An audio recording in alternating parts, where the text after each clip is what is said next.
Hello and good afternoon, everyone. Thank you for sticking with us for day two and the last session for today for the Pacific Islander Violence Prevention Conference.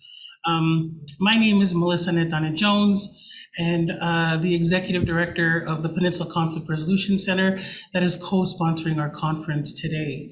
I feel very honored to be among such esteemed panelists. And always just grateful for any opportunity to have dialogue around different issues that our communities are facing. And so this panel discussion is really around sex trafficking and exploitation. And we have two different perspectives, but feel like there is an ultimate goal for all of us to sort of work towards. So the purpose really for this discussion is to explore the world of sex trafficking and exploitation, the often unspoken realm that allegedly doesn't happen in the Pacific Islander community. However, I think all three of us are very comfortable in saying that it does. And so in this discussion, attendees will have some special insight to the underground commercial sex industry, its demand, its process, and its target. And we're also going to talk about prevention, opportunities, and resources. So to get us started, I know you heard their entire life story in the introduction, but I always just want to give the panelists an opportunity to introduce themselves. And so I'm going to go ahead and start with Brother Snow here. If you can just go ahead and give us your name and any other insights you want to let all of our attendees know that may not have been in your bio, or just anything you want to say. I'm happy to be here. I'm Snow, married for 23 years and have 4 girls. And you guys could imagine how those girls are putting me through. I'm a daddy's girl. I do everything for them and for my family. And so but there's one interesting thing that I really loved about your bio was the cultural humility lens. Yeah. That's going to stick with me. That's what I'm gaining from this is our perspective via the cultural humility lens, which more organizations, including businesses and law enforcement, need to see. Thank you, Snow. And T? Hello, how y'all doing? T. Jones, Todd Jones. And I was born and raised in the Bay Area, Oakland, California. Engaged in criminal activity at a young age. And that led me to the penitentiary for murder and attempted murder. I served 20 plus years in California state prisons, various prisons. And ex-pimp, manager, consultant, all the things that's required for the lifestyle. Never graduated school until I was locked up in juvenile. From there,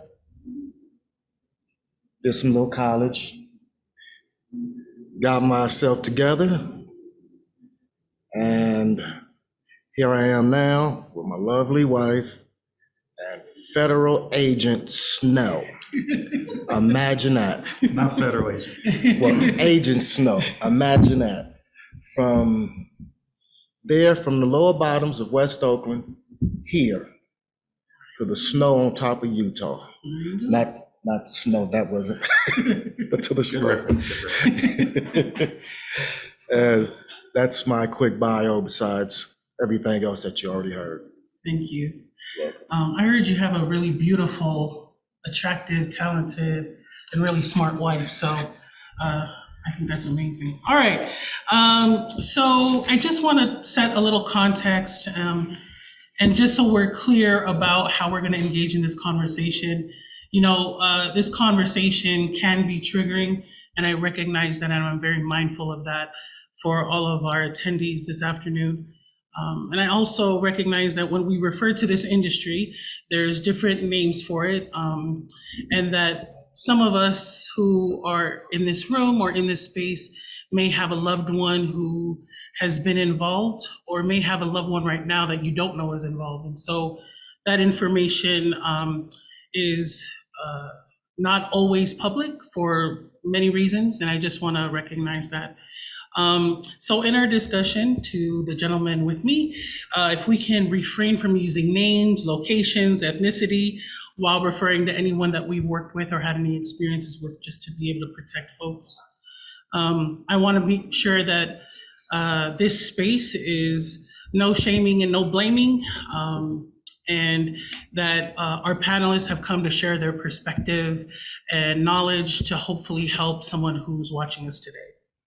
I'm also going to say we're going to keep it all the way real in this conversation. And I think that that's the only way that we can really help our communities is when we really talk about what's happening so that we can find solutions collaboratively to really help our communities.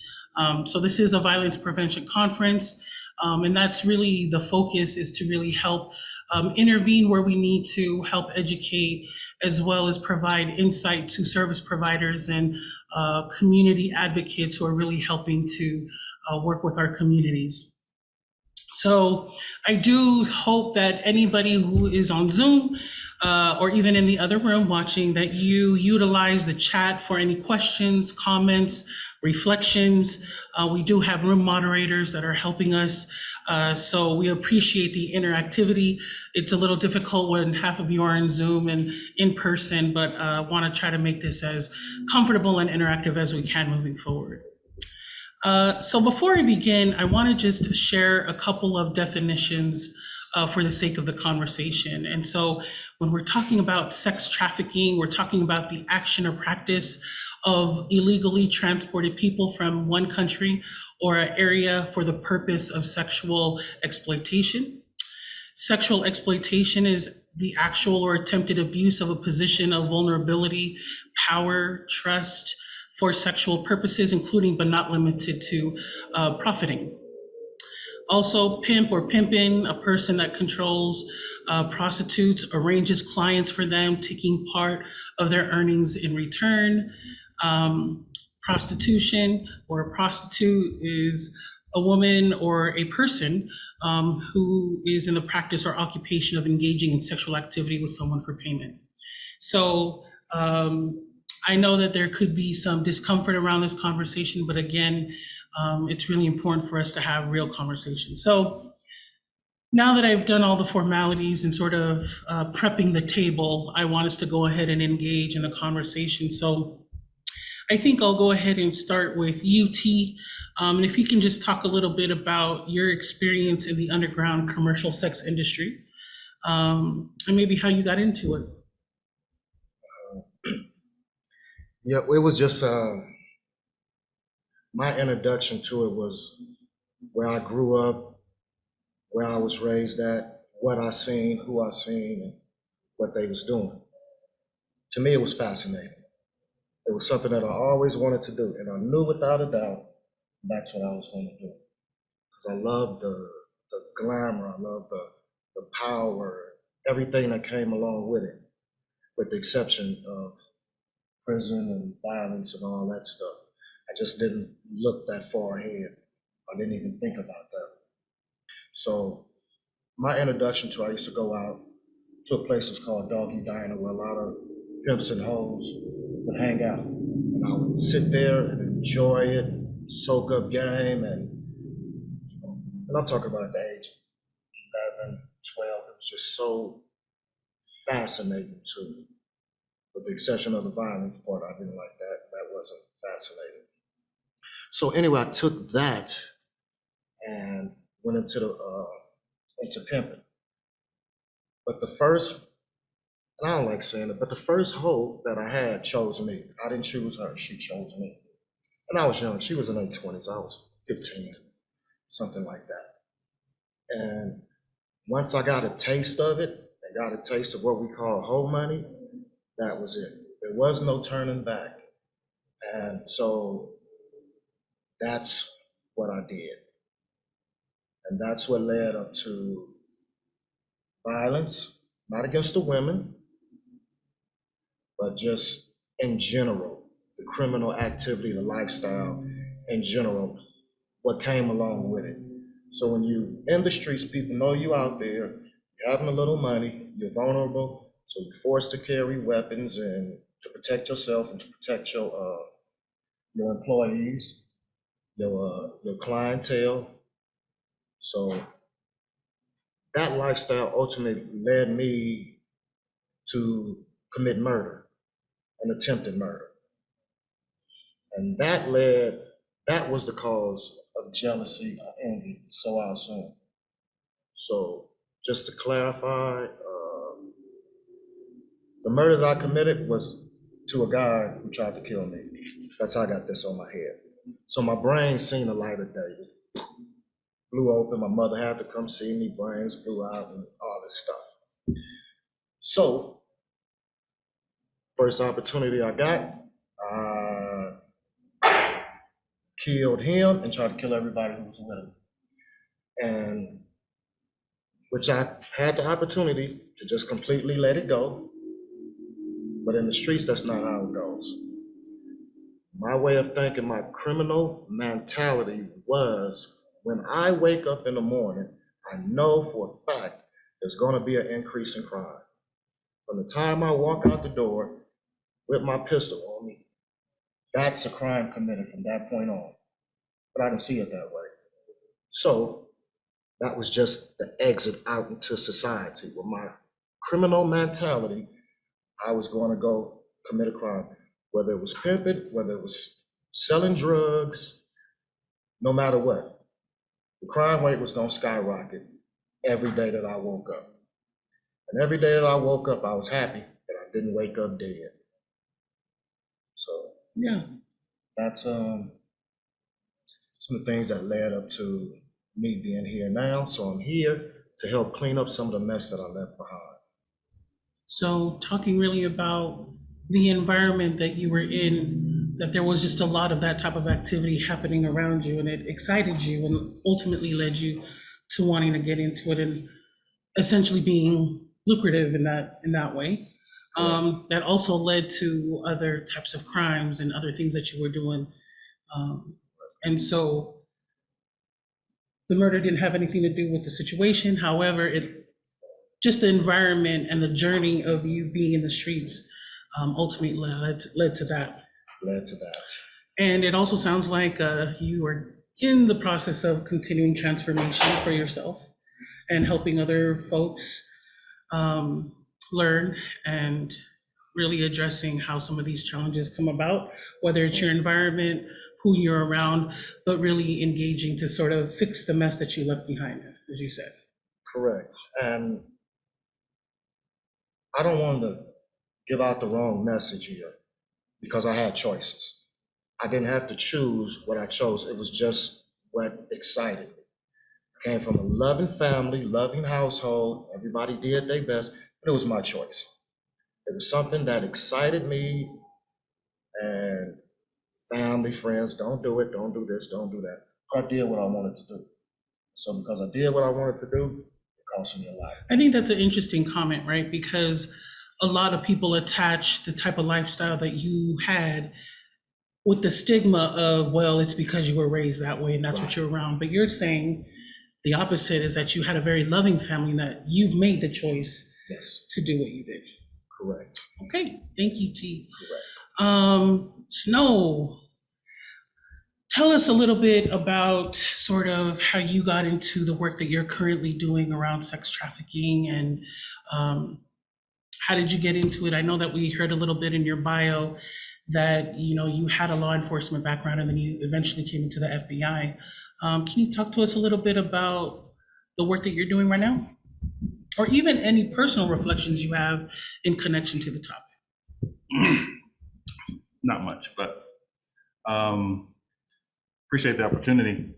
It's interesting because I don't know what it is, but it feels like I'm more nervous talking to our people than to I've gone to many conferences throughout the country, and everybody thinks I'm the biggest Mexican they've ever seen. And it's easy to talk to them and be real with them, but when it comes to our people, that culture of humility that gets to me, Yeah. right? It's the being humble and just not being so passive, but just Yeah. respecting everybody's perspective. That's actually a really good topic You know? we should revisit, because I think that's a really good point you just made, but please continue. And so with that, I added that a lot into my career in regards to focusing on something that I really cared about, which was gangs. Gangs was easy for me because I kind of knew it, I understood it, I knew the lingo, the language, the reason why they were there. But on the Polynesian sense, there was like no reason for us to join gangs. We come from great backgrounds, both parents at home. But there's aspects within our culture that causes us to push our violence out towards elsewhere, right? Which is another different topic as well. But I was the opposite. I'm the oldest of 7. I'm of Samoan descent, and so the set that my cousin started in Santa Ana was RSP, Royal Samoan Posse, and all Crips related. But so my little brother, number 2, was falling towards that direction. My cousin, best friend, his name is Itwasu Naya, was for our generation the leader of that. And so him and I were literally A and B in everywhere we go. But I was the baller in the family that was supposed to take the family out the hood. And so who got all the attention, who got everything pushed on them was me. And so with that, I tried my best. Obviously, didn't fail. I went, instead of going to the NBA like everybody expected me to do, I went into law enforcement and automatically jumped into the gang portion of what I knew and I loved. My cousin, who was considered the Tukey Williams of our set, committed suicide on his 3rd strike at the court building, which hurt me dearly. And so with that, I dedicated my career to assist in attempting to save as many kids, the youth, from joining, and those that were there to understand them and provide assistance in regards to rehabilitation. So gangs was easy. And so the FBI took me, and my primary perspective or primary assignment in the FBI was gang-related nexus to cartels. And so I wrote wiretaps, and I did RICOs on gangs and connection with the cartels to stop that pipeline of drugs coming into our state. So from there, I met Sean Reyes. I don't know if you guys know who Sean Reyes is, our Attorney General. He recruited me, and I told him, I will give you the last 3 years of my career because of what you do for our people. And I'm telling you, Sean Reyes does everything for he puts our people first, and that's the Polynesian community first. He has a heart for us, he loves us, and does everything he can. And so what that did was turn my perspective into a gang perspective of investigations for the past whatever years to now focusing on human trafficking. But human trafficking was always there in that gang element. I don't know if you guys know about gangs, but for you to, as a female, to join a gang, what do you have to do? You gotta get ran through. Yes. And with that, human trafficking was right there, but I was focused on the firearms and drugs instead of the young ladies that was standing there staring at me and wanting a helping hand when my tunnel vision was on this. And so with that perspective, I came into the Attorney General's office, now focused on saving as many victims as possible. If it was from gangs, from being prostituted by pimps or escorts in all sorts of ways. And it's changed from law enforcement. When I was dealing with prostitutes on the streets, they were not victims. We arrested them. Now it's 360. They're victims. They need our help. They need our love, and they need our support. And so, with that mindset, a culture of humility with my lens into that, and seeing them as my mom and sisters. My focus is to now rehabilitate these young women and turn on more of that propane so their light could shine. And so that's how I got into it. Was because of Sean Reyes, and now my focus is just trying to save as many victims as I can. If one or two, I think that's good enough for my career. Yeah, no, I love that. So, it sounds like you started off in SoCal, your family gang affiliated. You have a cousin that essentially started one of the Crip gangs out there, and had a third strike and decided to take his own life, which has made you shift your perspective to really committing to really this work of prevention and really trying to save lives. And it sounds like Sean Reyes had a huge part in that. And I'm so grateful that I've had an opportunity to check in with Sean Reyes. He was actually the speaker at one of our very first Pacific Islander Violence Prevention conferences we had here in Utah. And so I definitely saw that commitment to the Pacific Islander community here in Utah, and was always willing to do as much as he could for us. So I really appreciate the fact that you highlighted that. And, it sounds like you also had sort of this real focused area around gangs and drug cartel, and then it shifted because you did recognize that there were women that were involved in almost every situation you were in, and with the opportunity from the state attorney that you've been able to sort of shift to also do that and save lives. And, let's keep it real, like, you're a dad, and you have 4 girls. So that work has to be a little bit deeper, right? Because like you said, every woman you see is either a sister, a daughter to you. So thank you for sharing that.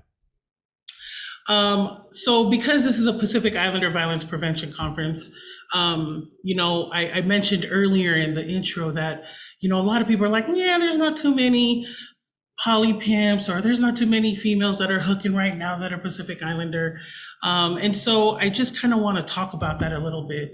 And maybe you both can share perspective of where you've seen Pacific Islanders show up in the work.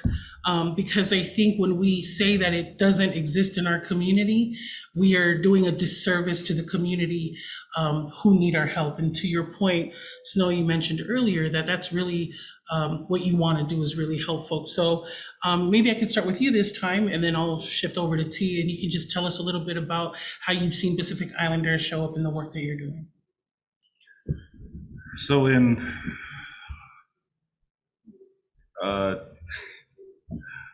it's tough because there's a our Pacific Islanders here in Utah are utilized for muscle, right? Because we're not scared of violence, unfortunately. It's part of our mana. Passion. And so with that, there's particular escort services that utilizes their service to go and protect their assets, which are these victims. Obviously, our people are extremely smart. They learn the game, and they try to venture into the actual term that we use for pimping is pandering, right? And so they actually learn the game, understand that there's a lot of money, and protecting these assets, these victims, they venture out and become their own panderers. And what I mean about providing protection and becoming their own panderers is that in this game now, this digital game, a lot of these guys understand social media and will post on particular websites that that any individual, any citizen can go on and request or purchase a particular female. And so the person that they are texting is usually the pander, and it's not the victim. The panders, who are some of our Polynesian groups, are putting out the rates, telling them what they can and can't do, and giving a location where they're going to be. And so on that aspect of pandering, yes, our people are involved. I've only met a couple of our victims that were of Polynesian descent. One of them right now that I'm trying to rehabilitate has a lot of underlining issues that she needs to deal with, and we're providing multiple services for her. But a lot of it was her reason was it was easy money, easy money. And the type of money that talking about is thousands and thousands of dollars a week just to meet with clients, 4 or 5 clients, and she's made thousands of dollars. And so the money came easily, and also the money also left just as fast as it came in.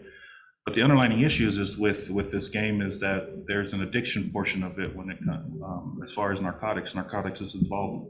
She's addicted to methamphetamines and heroin. She's playing in the fentanyl role as well. And so there's those addictions that we have to break down before we move on to the next and next. Beautiful young lady, is a mother as well. And so if us as Polynesians see that, I hate to say it, yes, our people's involved in every aspect of it.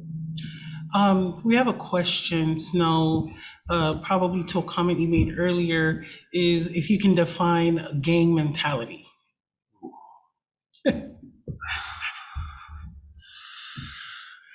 Mentality as a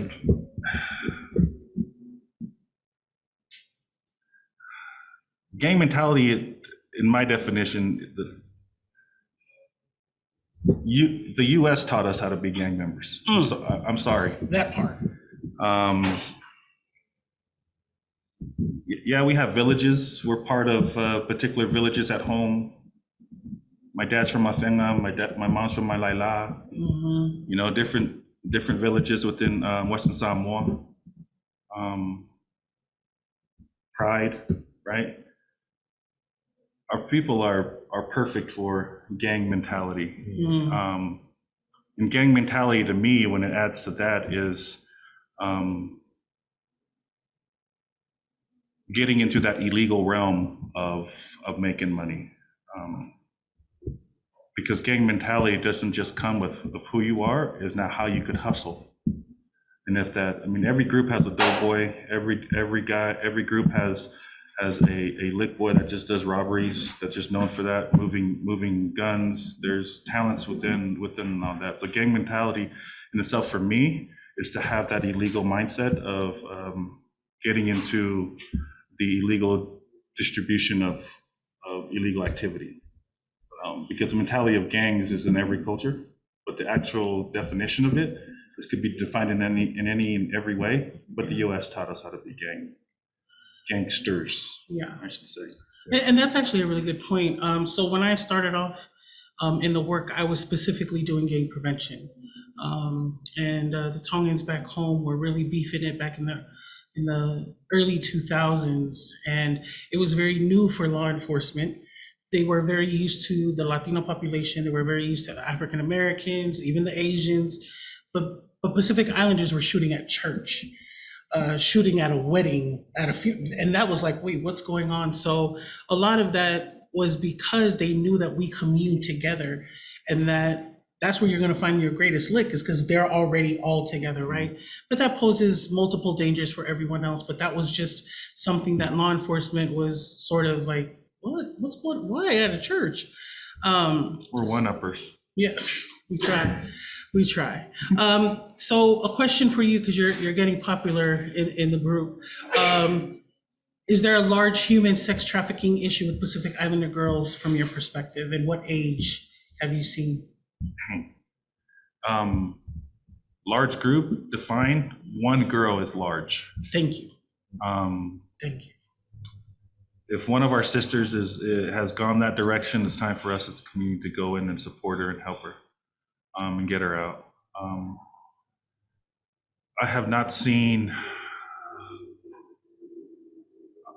any youth or children being trafficked, but they have been molested and been violated by particular groups or individuals. Mhm. But I haven't seen any juveniles being trafficked yet. I should say yet, because it's going to happen. But large group, if one of ours is gone, that's one too many, Yeah. in my opinion. And it's prevalent in the Bay. A very few amount of people know who they are, but they're there. And so it's, to your point, one person is already enough for there be some sort of coalition, community gathering, some brainstorming around how to help that individual, because the point is we want to prevent anyone else, right? And help protect that person. I'm going to shift a little bit over to you, T, and maybe you can talk a little bit about in the past where you've been able to, when you were pimping, and if you saw Pacific Islanders in the industry, and what were some of the things you've seen and observed? Person, just no woman, no person is exempt. Anybody can be, a victim at any time. But one thing with certain cultures, that there's certain things that you can do and that you can't do. And to have a woman who's Pacific Islander is risky. It's risky because we know it's a tight-knit community. So when there's a Pacific Islander woman who's in that gang, it's because she chose to, or she ran away, or maybe some abuse or something. So it's always something. It's not, and not just Pacific Islander, but any woman who has a pretty stable home, a loving home, it's not going to go in that direction. But there's always something that sends a woman in that direction. Whether it's drugs, whether it's not feeling love, a mother or daddy issues, but there's always an issue. And without using any different ethnic group, with every woman, there's a risk factor. And she's out there, and she has brothers, she has cousins, she has this, hey, come here, get off the street. And at that point is when pimping steps in and be like, hey, man, get your hands off of her. That's my girl. Or somebody say, hey, man, that's my sister. Mm-hmm. So now you hands off because this is serious. And it's only gonna go one way. No brother, uncle, or cousin with any sense that has love for the woman is just gonna leave her there. So now you have a problem. You have violence, police, you have all these elements that you didn't want. So it's better to just let go. Because if it turns violent, you're gone, she's gone, nobody wins except her if she chooses not to come back to that lifestyle. But there's always some issue unless a woman chooses to do it because she loves doing it. Because that's her choice. Mm-hmm. But that's not common, that's pretty rare. Mm-hmm. But so there's something that leads them into that. So to see a Pacific Islander, like in Oakland, in West Oakland, there was a lot of Samoans in Oakland. And they had a security company, and they used to be security for the housing authority. So they definitely kept a good lookout for the women when they go to school, when they this and that. And for us in our community, we wasn't familiar with Tongans or Samoan. We're just light-skinned brothers and sisters. Just no big until somebody explains, or like when they speak the language, like, what is that? That's Samoan. It's like, so Mhm. of course in the schools they don't teach us about Tonga, about Samoa or anything. So we don't know about the Pacific Island except for war and stuff like that. And the negative pictures that they paint, Pacific Islanders, like snow was saying, the size, the build, the heart, you know. So to me, as far as I know, the largest collective body of Pacific Islanders that are in that lifestyle, my knowledge, is in Hawaii. That's the largest Mm, place yeah. where you're gonna find the majority of the women are Pacific Islanders In and the game. Asian. Mhm. You find a lot of that in Hawaii. So So- you're saying that when you were in it, it was hard to have Pacific Islanders women in the game because they were connected to family members who would usually come in, and that essentially caused additional problems that a pimp didn't want. Exactly. So Pacific Islander woman, you see it, you know, just like, first of all, don't leave them alone. Because they have brothers like, you know, size of snow. Right? Sorry, my shirt's a little tight today. Yeah, so, You brought the guns out. You brought the guns out. so the Got the right Pacific color, Islander though. women, you know, Got the Niner Kyler Red. yeah. That's right. That's right. You got to, you know, see them Yeah. coming, you cross the other side of the street, just get out the way. Yeah. Yeah. Because it's and this is in West Oakland. I can't speak too much for the East and North, but the majority of Pacific Islanders, where we all started, people of color, was in West Oakland. Mhm. That's where we all started. The rest of East Oakland and North Oakland was majority white. So there was certain ethnic groups that just, if you're smart, then you will leave them alone. Mhm. Okay. So I'm feeling a theme here around, our Pacific Islander community in the game. But I want to shift a little bit to trafficking, right? So the whole reason why our all the sponsors, myself, Susie, and Matapuna, we all were talking about how oftentimes our relatives would send, a niece, a auntie, a sister, from the islands here to work or to go to school.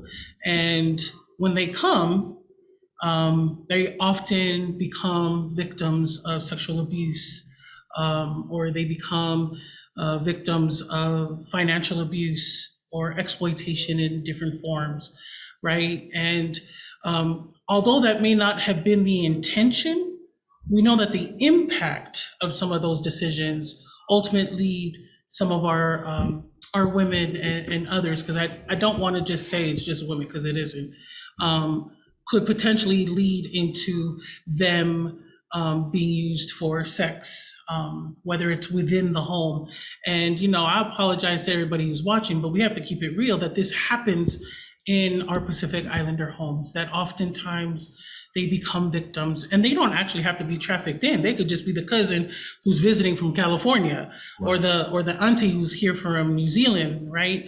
And then when there hasn't been checks and balances within the home, they come into a situation that ultimately they could be used for sexual abuse. And so I'm just curious, maybe Snow, you can talk a little bit about anything that you've seen in terms of trafficking in Pacific Islanders. And it doesn't have to be in the context that I just said, but have you seen it happen, and has that been something that's come across the work that you do? There was one scenario. It was a young lady from American Samoa that it was the same exact scenario. She ended up running away, getting addicted to drugs, and then was eventually got into being pandered by an individual because of that. It's weird that you say that because as you're saying that, I vividly remember her and started talking to her in Samoa. This was like 2007. And so she told me her whole story, and her pander was a African guy, refugee as well. And here she was too, from American Samoa.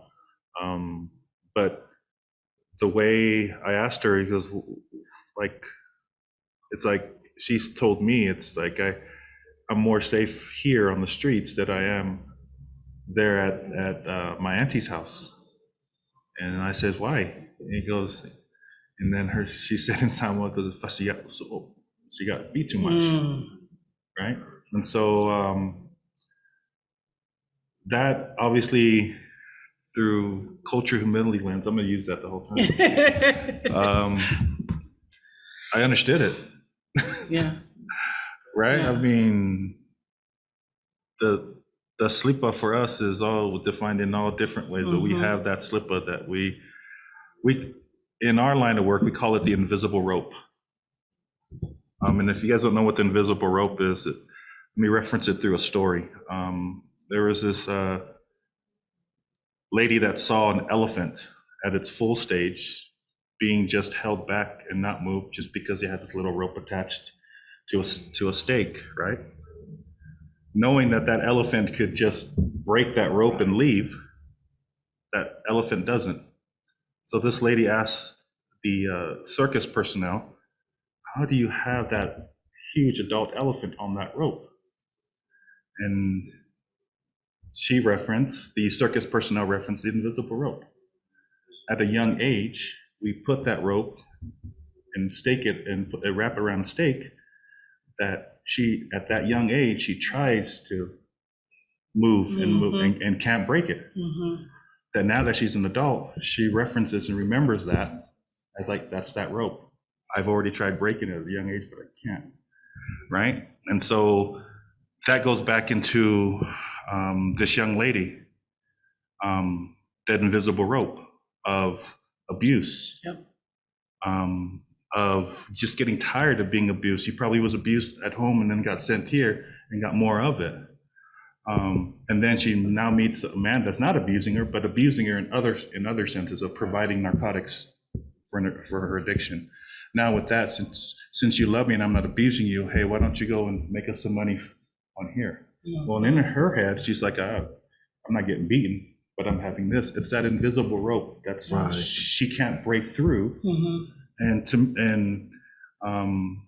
that she can't break through because of just her past incidents. Yeah. And so it's funny how you brought that up, and that's what I remember. Yeah. So in the in the work that I do, I have the beautiful opportunity of getting to work with all types of Pacific Islanders with any background. But really, when you think about violence prevention, people don't even know that's violence. Our communities think that that's normal. You are coming here to help me babysit my child, and while you're here, I'm gonna go ahead and sleep with you or rape you, and then I'm gonna beat you if you go out and you don't come back on time. And we've given permission to this type of behavior. And what it's doing is it's causing our families, these individuals, to turn to the streets. And I know T could speak to that a little bit, but to T's point, and even when we're working with individuals who are formerly incarcerated, who've been in the pimp game, they're always gonna tell you, well, look, she came to me because she has daddy issues. She doesn't have a father. She doesn't have that father figure, and I'm gonna be her daddy. Are we offline? Oh, sorry, we're still online. But that, that type of those gaps or those challenges, those issues, that I know that I've been able to work with and help through some of these challenges. The other part of it is that they could be within the family. I know that I've worked with a particular woman who came to visit her relatives. Her relatives were like, oh, marry him. He comes from a good family. You know, he could do a lot of good things and, you know, he'll get your papers. And so the mentality was, oh, yeah, that's a great opportunity. He has papers. He can get me my papers. I can help my family. And all the while, this dude had a record of sexual abuse and rape and other forms of crime.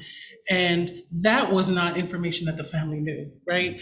And so she married him and got into the game quick. She didn't even know what was going on. He had invited her to, you know, my friend is going to come over.